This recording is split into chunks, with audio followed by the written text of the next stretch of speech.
Good evening, Excellency, ladies and gentlemen. Welcome once again to Cambodia Global Dialogue or Southeast Asia TV. Tonight we're going to be talking about a topic that everyone who are in business will be interested and keen to hear. Taxation. Like they say, it's only two sure things in life: death and tax. I think I prefer to talk about tax than death. But I have the pleasure to have two good friends today, two experts in the field itself. Anthony Galliano, a long-time friend, and K.M. Tan, who was also a professional in the field. But before I ask you to speak a bit, just a few weeks ago we have a very successful tax forum organized by your CHAM. 400 some people show up, and the Director General of Taxation, Excellency Kung Vivo, did a superb job. In fact, he didn't have to stay all that long, but he took the time personally to explain, to share the reform. I thought it was awesome. And today, perhaps it'd be good if we can just share a bit more, because there's 400 people participating, but God knows how many hundreds of thousands of people would want to hear that same message. And that's why I'm glad that you could come today. But anyway, I'll give you the floor to a few minutes to tell a bit the audience of who you are, and then later on I can. Well, first, thank you for having me back. Yes. I think it's been about 2 years. About 2 years, yes. And I'm so glad your show has resumed. It's a fantastic show that I watch all the time. First of all, I'm Anthony Galliano. I'm the CEO of Cambodian Investment Management, which is a firm that does accounting, payroll, tax, and corporate finance. I'm also the chairman of the EuroCham Tax Committee. We just held as you said, a major significant event on tax called the EuroCham Tax Forum 2016. We had 420 attendees, but what was also quite amazing is that we had a retention rate. Usually these conferences, people stay in the beginning, hear the good speeches, and sort of move on. And drink your coffee and then move on. Right. So especially when you have high-level government officials, they want to hear those speeches and then perhaps move on to. We had something like 380 people for the lunch, and we believe by the end of the day, still between 50 and 60% of the people. So it was a very interesting topic. The organization of this was to make sure we included the government. As a partner. His Excellency Kang Vibol delivered the keynote speech effectively. We had the ambassador from the EU, George Edgar, and we of course had Arnaud Dark, who was our chairman of EuroCham. And then we included what we hoped was the best in the market to deliver presentations and panel discussions, which we wanted to interact with the audience. The audience had a lot of questions. Oh, believe me, I was Sometimes there. we can't answer them, KM, right? So it was good. One of the great benefits of the conference was we had 15 officials from the tax department, from the GDT, who actually participated in answering questions with the audience and also in the panel discussions. So it was an incredibly fabulous event, and a lot of key outcomes to talk about from that event. Good. K.M. Tan? Right. Thank you, Dr. Siphana. It's my pleasure to be on the show. So in fact, this one, I'm K.M. Tan. I'm the managing partner of Baker Tilly. I've been in Cambodia for past 16 years. Oh. So I've been practicing in this field since year 2000. Okay. So in fact, when you're talking about tax reform, I'm the one who really, in fact, appreciate it. So because I just remember those days when we, just as simple as tax payment, we just have a full bunch of money on the table in real. Yes. And then we have deployed 10, 20 staff just to hand count the notes. And now with the simple login into the e-portal, you just print out and you just shoot, tax the pay. This is the major improvement that I've been seeing. I think in the past 2 years, I have to give a very high respect to the GDT. They really do a very good reform. It changed the total landscape in the past 2 years. So in fact, as a taxpayer point of view, as a practitioner tax point of view, so we really see the GD is moving to the right direction. But of course, when any reform, there's always a pain. Yes. So the process of pain is definitely there. So I think GDT have the pain, taxpayer have the pain. As a practitioner, we also share the pain. Yes. But I think definitely we already get through the difficult part. Then I also shared with Anthony, because during the forum we have wonderful the panel discussion. Yeah. We have wonderful speaker. Also the DG himself makes such an effort to explain one by one how they did it, why they did it, and what is the going forward plan. I think that's wonderful, and then I really hope that this is going to be the regular platform. That in fact GDT is very good that we can interact with them, because they seem to be very far from the normal taxpayer. But imagine on that forum, there are 15 executive levels of GDT high levels management sit with us, answer questions. I think that is really a big commitment and really a big applause to the GDT. Good. Well, I want to say that as the, Cambodia now is moving up to be the low middle income country, and there be naturally less and less development support because of the level of economic development and status of the country. So more and more the government resource will have to be coming from other source, and tax collection is definitely one of the players. But like in anything, it's always two sides of the arm, right? There's a tax collector and there's a taxpayer. And as you said that when you go for reform, it's very painful. But what I appreciate about the tax reform is that it is a will to engage. Because at the end of the day, it's all about communication. A lot of problems stem from miscommunication, misunderstanding, rumor, and everything. But Anthony, let's get back to that, because you play a very good role, because you are the chair of the committee on taxation, right? With your chair. Perhaps you can highlight, briefly a bit, what's the focus on that? What are the outstanding reform agenda that GT have done so far? And then later on, maybe you can cover a bit what are the outstanding issues. The Eurocham has set up sectorial committees. There's 9 of them. One of them is tax. And the idea is to assist the government and our membership, obviously, in furthering positive steps. And I wouldn't say reform, just suggestions of what the membership would like to see. The difficulties we have, one, from possibly doing business here, and what we believe would also be beneficial to the country to get further FDI, especially from Europe. So one of the 2 key things I would say as chairman that I've seen in my tenure, is that we first did the white paper. The white paper was a very significant task that we had to do. We were involved in the tax section of the white paper, which laid out several recommendations, quite a few recommendations. This was then combined with all the other sectorial committees to produce the white paper. And I think the tax portion probably had the first starter because the GDT and also the Ministry of Economy and Finance embraced having a dialogue, which is a significant positive step for Eurocham and actually for its members and also for the market. We had a dialogue with His Excellency and his DRs, and it was very productive. You don't expect to have automatic yes, we'll do this, yes, we'll do that. But there were certain things that they embraced, certain things that we had to understand that they were important to keep the way they were. One of the things I think that came out of the tax forum was His Excellency is considering, and I stress considering, abolishing the 1% minimum tax, which is, I understand the government doesn't actually collect profit tax from the majority of taxpayers.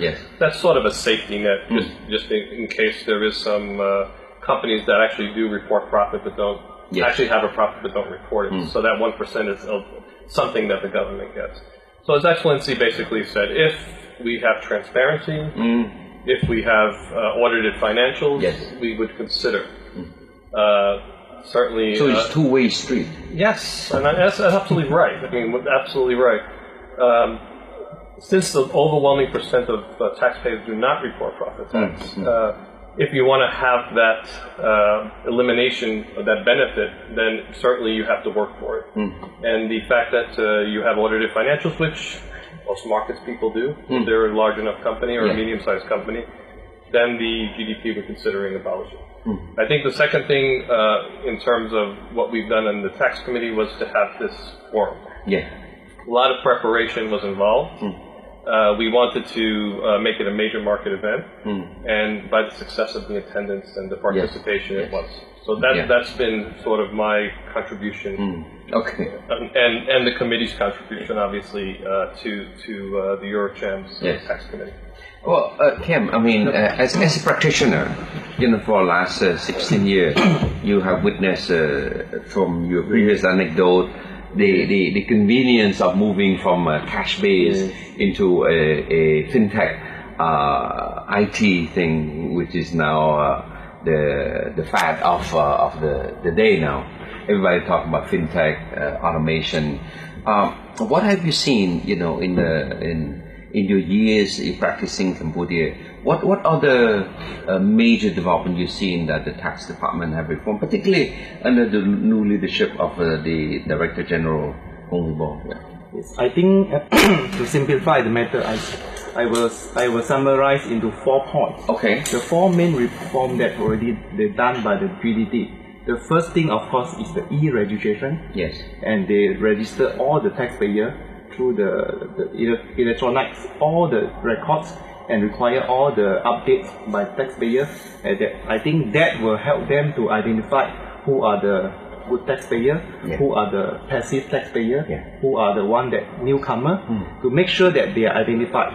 I think that is, of course, initially everyone complained about the process, the lengthy process, but I think now it's already on track. So everyone is quite happy. It's a very, we call modern and fast and also convenient service. This is number 1. Number 2 will be the tax payment. It's wonderful jobs.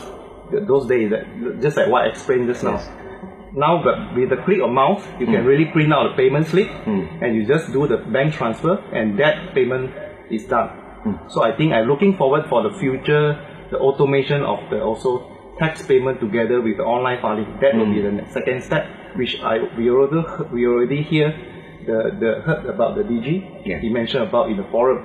So the third point is abolishment of the estimate regime. This is also a major step because this is really to move forward the tax collection from the authority point of view. Now I think they already see the right objective, the right direction. Explain a bit more on that, because there's to a lot of people out there. It's not that clear, but expand a bit on this. Sure. Maybe because in the past, the tax regime has separated into 2. One they call estimate regime, one is called real regime. So what you mean estimate regime is meant for the small merchant, like the shop along the street, the handphone shop, mom and pop. They are go on estimated tax payment per month. So the tax officer of respective camp on the district have to physically collect, assess the tax, and that costs them a lot of resources issue. Like what the DGG said is there's something costing about 80% of resources. 60 to 70% of resources to collect 0.5% of the collection. So I think that is in the past. And what the real regime means is the taxpayer in the VAT system. Everyone issue VAT invoice, and they pay through the VAT input-output system. So in the past there's 2 regimes, but now the government already abolished the estimate. So they want to move all taxpayers into the so-called real regime. So it's we call it VAT system. Everything has to be on proper invoicing. So I think that will help them to widen the tax base. Because at the end of the day, the improvement of the tax collection is very much on the people that doing the business on the ground. So I think that is the right direction and right base. I think there's a lot of effort to be done on this area, but it's a very, we call it's a very good move by the GDT on this abolishing on the estimate regime. So I'm gonna take a break now, and then we'll come back and you go to your 4th point. Because I'm sorry I have to cut you on this thing here. Okay? Well, Kim, I mean, you covered the 3 point. You still have one more point left. But I think perhaps I want to hear a bit from Anthony, because from your experience dealing with a lot of small players also, what's your take on that? The estimated regime had extraordinary inefficiencies in many levels. First of all, for those that were a registered taxpayer that was dealing with suppliers in the estimated regime, if they weren't effectively registered taxpayers, we had to pay a 15% withholding tax on top of the fee that normally they would charge us. Yes. So if somebody came to clean my rug, for instance, as an example, and they weren't a registered taxpayer and they charged me $100, I'd have to pay $115. I'd have to pay their tax. Yeah, tax. Yeah. Because so that was that was a penalty on registered taxpayers to deal with non-registered taxpayers. That was one thing. Second thing, it was a very big issue in terms of competitiveness of registered taxpayers versus those that weren't. Yes. And the best example I can give you is that you could have a noodle shop, foreign company, for instance, that decided I wanted to be completely legit. So I registered, I pay my withholding tax on rent, I pay VAT, I pay my salary tax, I do all these things I'm required to do. The noodle shop next door would have somebody come in and say, I'll collect $50 from you this month. Well, the other guy's paying $2,000. So there's a big competitive disadvantage. And the estimated regime shielded these those that didn't want to be registered, even though they were actually required to register, because there's a threshold. If you're making, let's say, $5,000 a month in revenue, you should register. These estimated regime taxpayers, to some extent, not all of them, but were hiding behind the fact that they had this system available. So it's removed the shield, which is great. It's lessened the burden on registered taxpayers to have to pay additional tax for those that don't register, and it's really improved the competitive landscape. And more importantly, as you mentioned, Cam, it's made the GDT more efficient. So those are the really key. And it was an absolute necessity. I think the community was carping to please change this, and the GDT listened, and they did it. Oh, that's very good. Well, the fourth point. I think the fourth point is very relevant to the point that you raised. The fourth point is the hot ruling on the implementation of enforcement of the tax invoice format. This is the according to the notification in the January 2016. All taxpayer they are required to obtain a tax invoice that according to the GDT prescribed format from the other taxpayer when they consume their goods or services. This in a way that address the issue of what Anthony addressed. But the thing is, the GDT put the burden of the enforcing is a bit on the taxpayer who consume the service and the goods. Why? Because as a registered taxpayer, when you want to buy goods, buy services from the vendor, you have to ensure they issue you proper tax invoice according to the GDT prescribed format. And if you fail to do that, you will be penalized because you will lose the VAT input. You cannot claim the VAT. And the worst part is you will lose the deductibility of the expenses. That means whatever you buy, imagine you just want to sell this cup. You buy this cup at the $100. You want to resell at $150. But just because the supplier, when they bill $100, they couldn't give you proper tax invoice. So your cost of the good is to be excluded from your profit calculation. So end up your $150 selling price is your net profit. Instead of $50. Oh wow! So and you're taxed on the net profit. So this is very strong provision. I think the GDT want to put the enforcement partly on the shoulder of the taxpayer themselves. And then of course we do address a lot of issue to GDT during various discussion, working group meeting. And then of course what we feedback is, I understand their point is they just encourage the taxpayer to deal with the taxpayer. But I think that is the part that I think yet to be seen. It's created a behavioral change. I mean, if you take an example of your own businesses, and I'll give you an example. If I buy paper, we all buy paper in the service business. And before I would just buy the paper, and no VAT, no registered taxpayer, no problem. The invoice would just be a written piece of paper. Now when I buy paper, if it's not a VAT invoice, I won't do business with those people. So in effect, we've become, by that, the fact that we need these invoices, we now become policemen. And we're telling these vendors, you have to register. They say, we really have to register? And they're coming back, and these vendors are actually registering and becoming part of the tax system. So basically, the state is just smart. They pass on the policing aspect to the private sector. And what a wider net. And wider net. It's quite interesting. What are the outcomes from the forum that you have noticed? There's a couple of things that I certainly took back. One of them was certainly the statement from His Excellency Kang Vibol that he sees the GDT as a 20% partner in your business. I mean, that's a very strong statement. The GDT wants their 20% profit tax. And as a consequence, one of the other things he said was the increase in audits. Now we're experiencing this in our business, which is good for our business.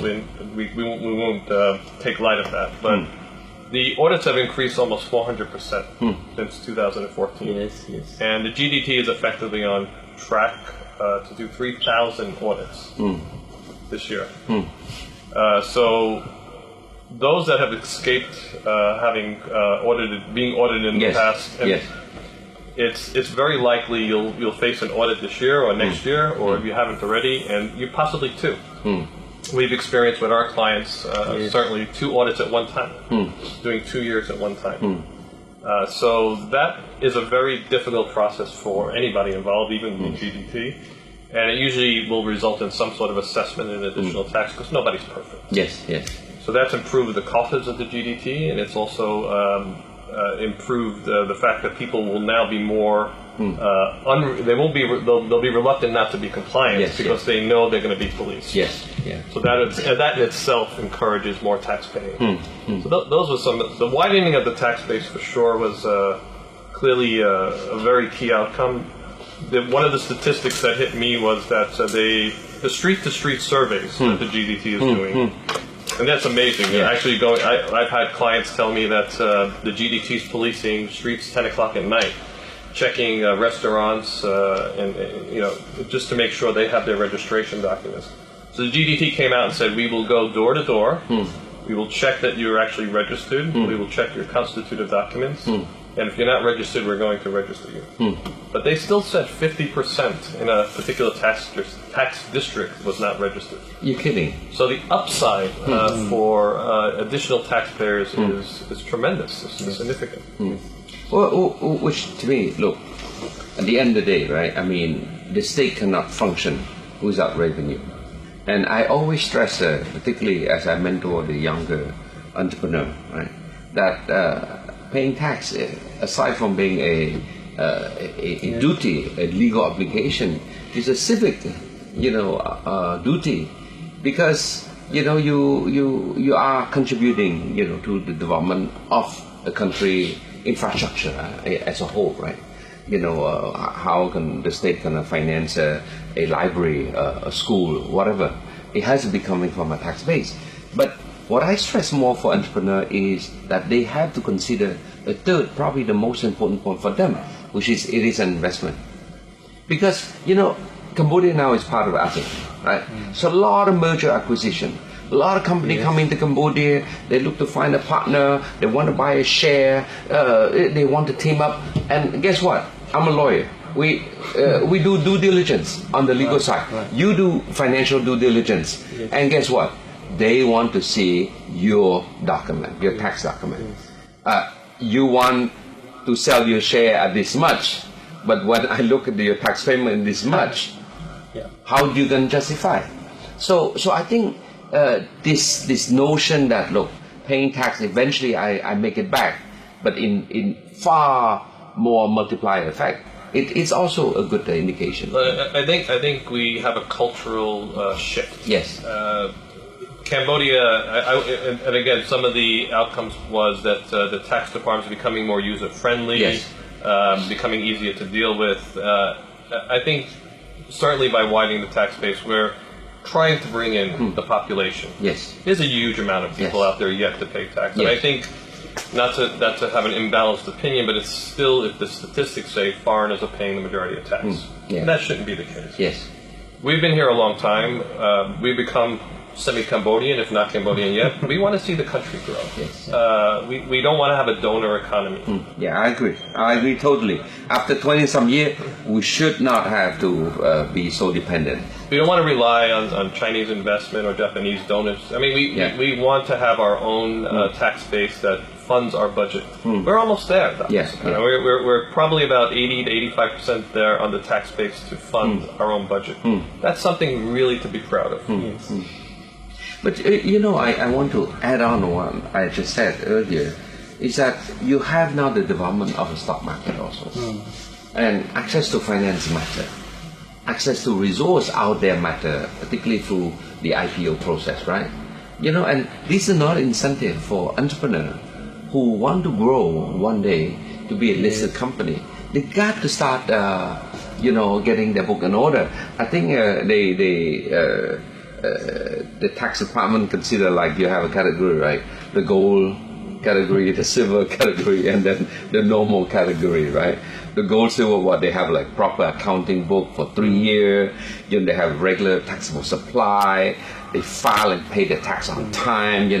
So these are the sort of things that motivates them to eventually be fully compliant. Not everybody is fully compliant, but you got to start somewhere, right? So there's a law on accounting and audit, if I'm correct, which is a sort of a separate law from the taxation laws. But it does require businesses to keep certain records. Yes. Yeah. I think I encourage the GDT actually to integrate that law into the tax system, because if you want to audit businesses properly, you need proper balance sheets, profit and loss statements. A business should have that. And I understand the merchants that may be a mom and pop operation. This is not going to be easy for them, but it will be better for businesses. They'll understand their financial position better, and it'll be better for the GDT because they'll have records to access and do a more proper and thorough audit. Yeah, I think the GDT already getting there in certain extent. The audit law, in fact, is issued by the Ministry of Economy and Finance under National Accounting Council. So, in fact, there's certain benchmark require an enterprise to have the external audit to be done by the member of the Cambodia Institute of CPA and Auditors. So GDT already taking one step on ensuring all the garment industry and footwear industry who want to continue enjoying the 1% tax exemption on their sales, they have to submit their audited financial statement together with tax returns. The 2015 is the first year of enforcement. So in fact the order was given, in fact, is to lodge the audit report by 31st of March 2016. So after the GMAC issued petition to the GDT, they extended to June. So but they will say that from next year onward, 2016, all the company in the garment and footwear industry, they need to submit by the 31st March. I think that's the first step. But that will be the largest taxpayer groups. I think the second step, they will go towards the medium. So whoever want to submit the tax return is part of the requirement in the other jurisdiction. The audit is one of the compulsory requirement for the enterprise. So I think that is the thing that I think they're moving one step ahead. From just don't want to jump on the ground that everyone just shocked. So I think they are doing the right thing. But I think to add on that, I think now the hot topic will be tax audit. So tax audit. And there was a lot of discussion around the CTA. CTA. So there's a committee for tax arbitration. I was about to touch on that committee on tax arbitration. How functional are they? I think really in nascent stages. But clearly with the expansion. It's a sort of appeal process, or what? It definitely is an appeal process. Okay. With the significant increase in audits, there's going to be clearly disagreement on outcomes on tax audits. Let's be fair also that the fact that auditors get a percentage of the assessment, effectively, which is creates a little bit sometimes of a distortion, mercenary mentality. Sometimes. Okay. I mean, not all. I mean, generally, it's a very fair process, but of course, being on a commission creates different incentives. So sometimes tax assessments at the level of the tax branch, there can't be an agreement. So the next step is to go to the GDT. Beyond the GDT, then there's the tax arbitration, the Committee for Tax Arbitration, and beyond that, you could actually go to court. So, is that right? Yeah. It envisioned that going all the way up to the court. In my experience, it's the tax department generally tries to solve the problem at their level. Okay. I mean, look. But there's a legal framework that enable people to go all the way to court. Yes. Interesting. So there was a lot of discussion when that will start really functioning thoroughly, because it's in its early stages. It's certainly for much larger companies with larger assessments. Of course. They'll be more interested in that. Well, we're going to take another break, and when we come back, I want to touch something a bit more international, right? How Cambodia would start to deal with the double taxation, and what are the implications for Cambodia as we are so integrated now in the regional economy. All right?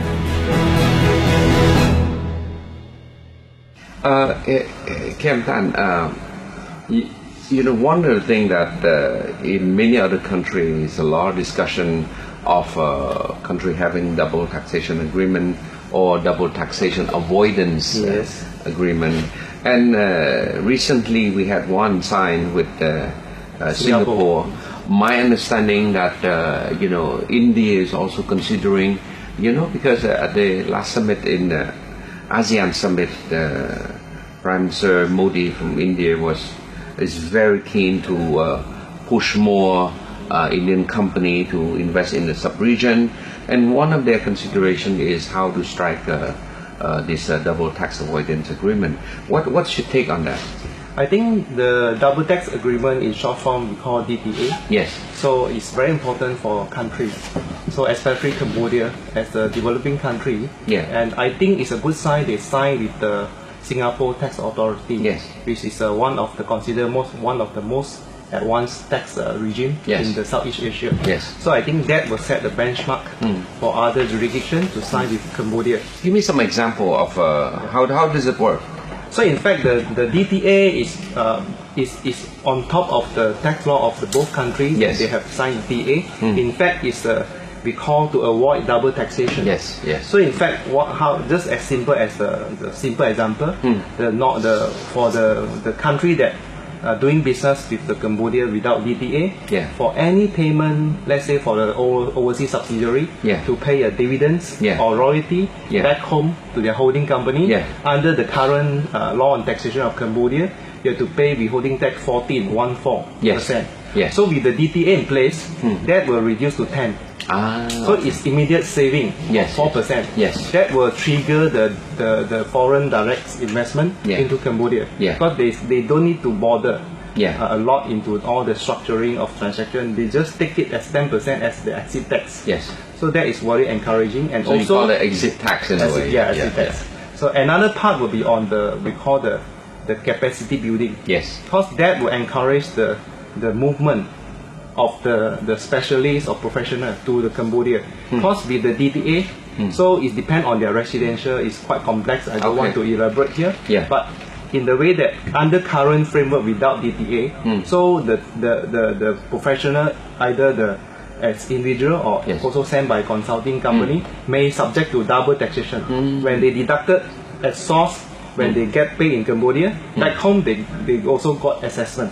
So with DTA in place, they can eliminate one side. Yes. So at least they encourage the movement of expertise from the region.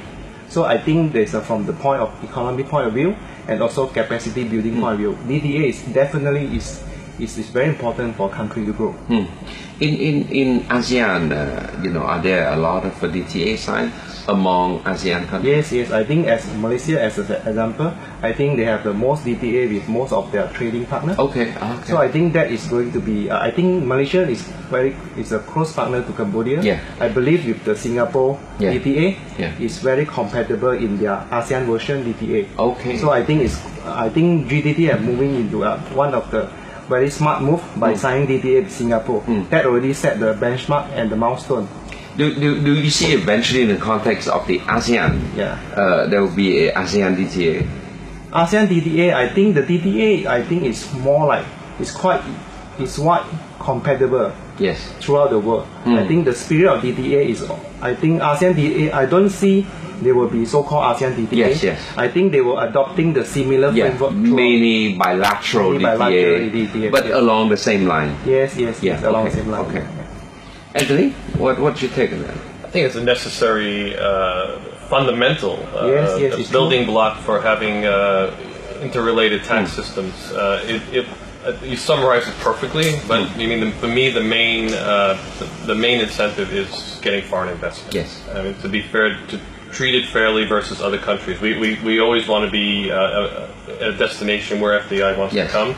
This is a fundamental building block. You have to have a DTA with Thailand, the rest of ASEAN, and it is effectively what it means. So you're not unfairly taxed by being in the country. Indeed.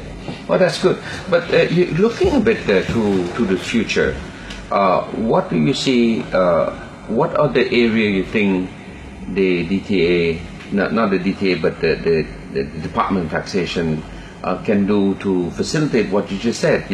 How to make the climate of the doing business climate in Cambodia conducive to attracting more foreign direct investment. We have a double-edged sword with our tax code. Okay. It is extremely simple. And I think the example would be, the book is like this, right? And if you look at the U.S. tax system, maybe you could probably fill the room. Exactly. Right? I agree. So, which was great for our profession, because the more complicated it is, obviously, the more business we get. But well, in the U.S., forget about doing your own tax.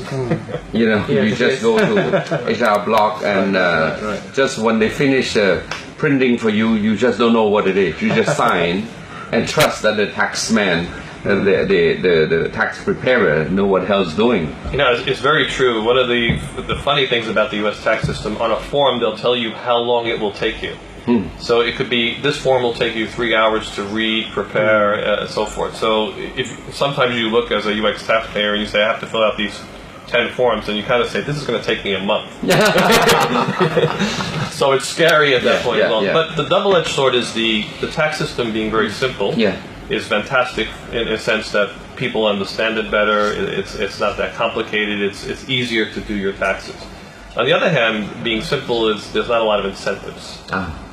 So what do you mean by there's not a lot of incentives? If you look at typically just on an individual level, let's say if you're saving for your retirement, you can deduct. Corporations can contribute to retirement savings to an employee, and that part will be deductible for the corporation as non-taxable income. Right, so they could deduct it off their revenue. Very simple. Or incentives for big companies to come in and say, we have QIP, which I think qualify in investment, which is basic. We have incentives for depreciation acceleration. We have incentives for tax holidays, but again on a very basic level. So you want to have a broader capacity for incentives for companies to come in. You also want to encourage companies to do certain things for their employees. Unfortunately, there's this fringe benefit tax which seems to apply to most companies when you're trying to help your employees, either by giving them food for lunches and certain things like that. So you want to have more employee benefits, and that will help develop the human resource side of our economy as well. So I think the direction that His Excellency is taking in terms of making it easier to do tax, the payment systems, the e-filing, all that is fantastic. Where Cambodia can really, really benefit is broadening incentives. I think probably the most concern point of the foreign investor, I think the incentive, of course, we don't expect like other jurisdictions come up with the fiscal incentive in terms of tax rebate, all these things to the taxpayer. From here, the very simple, the taxes for the foreign FDI will be withholding tax. So even the QIP give you a tax holiday.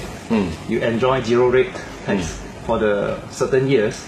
But imagine if you want to repatriate the profits out of Cambodia, Yeah. you still have to pay back the 20% tax Yes. when you get it out. Yes. So to the foreign investor, the zero tax holiday is like no meaning to them. Yes. Because at the end of the day, the shareholder looking for the return Yeah, from the investment. But of course, I think the government also have the mindset that they want the QIP to reinvest their profits in the country. I think I'm looking forward some balance.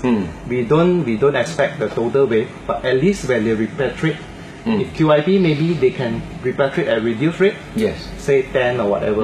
So at least make it we call the affordable exit tax that they're willing to pay for. There are no time limit for that? There's no time limit as long as you draw from your so-called profit exempted accounts, the exempted profit account, that you have to pay back.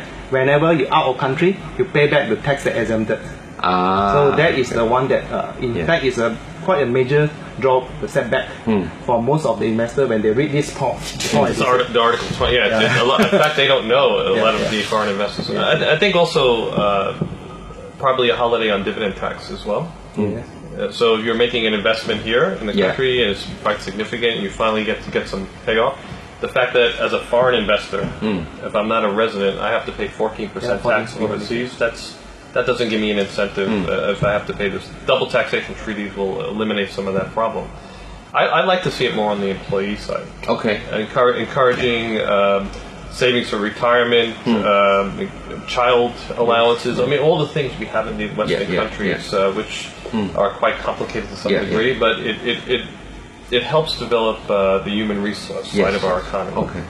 And that's where I think it would be very helpful. Yeah, I think we're coming to the end of the show, but I do concur with you that right now the Council for Development Cambodia is working with Ministry of Finance to revise the new investment law, and clearly what you just said is part of that consideration, how to make it more conducive, attractive, and based on the lesson learned, of the past.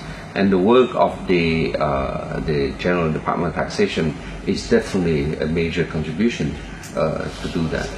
So gentlemen, I think it's a pleasure to have you both to elucidate many of this technical issue that for non-accountant, non-tax practitioner is like it's so difficult to understand. But thank you so much for coming. And my last point is that we're making good progress.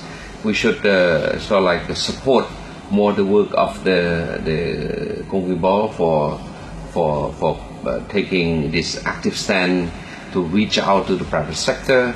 I hope that he will also have other opportunity to reach out also to smaller entrepreneur, that sort of thing.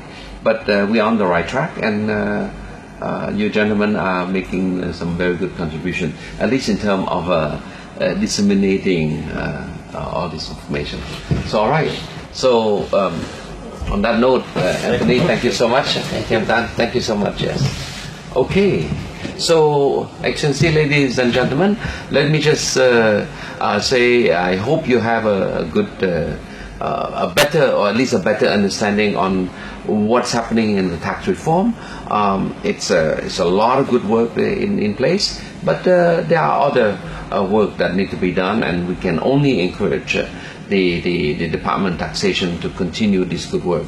And as an economy, we need a conducive environment to do business, and having a good tax reform agenda is definitely one of the major attracting point for Cambodia to attract foreign direct investment.